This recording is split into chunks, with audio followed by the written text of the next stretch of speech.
Let me start by inviting all the members of the National Assembly to be upstanding for Baba to acknowledge you as Anteni's son, Ketini.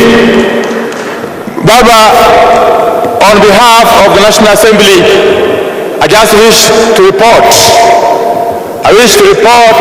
to this National Governing Council meeting that the parliamentary group of the ODM party in the National Assembly remains steadfast and continues to undertake its oversight role,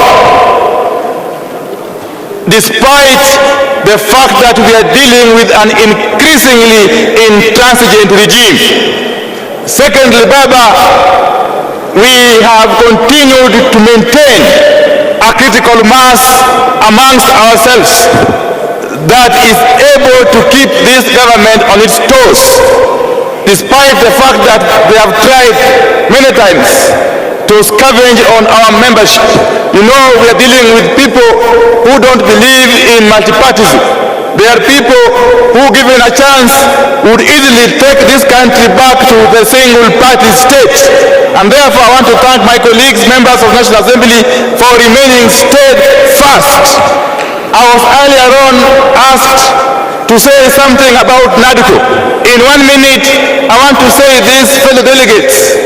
Since I was the deputy delegation leader of the Azimio team at the NADCO talks, I am happy to report that in totality, when everything else is looked at in full context, as a coalition, as a party, we have been able to make very, very clear gains through the NADCO process. And as we speak, we are focused in ensuring that we implement the NADCO report, and especially or particularly the passage or the processing of the bills that have emanated from the NADCO process. These are 8 bills to do with the statutes and 1 bill that is dealing with all proposed amendments to the Constitution. And in summary, for delegates, we have been able to push for the reconstitution of the IBC selection panel to be able to represent all interest groups, all key stakeholders, including ODM as part of Azimio.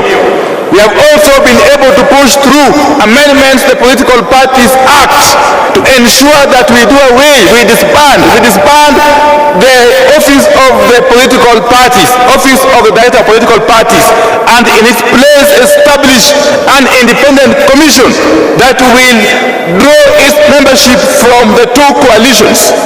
And thirdly, we have been able to push for an enhancement in the allocation of revenues or resources to our county governments, from the minimum 15% currently to a minimum of 20%. I could go on and on and on, but just to affirm the fact that we have been able to make very significant gains. With those remarks, honorable delegates, thank you, and may God bless you. Another round of applause to the Minority Leader in the National Assembly. Honorable delegates, on behalf of the Senate, allow me to welcome to the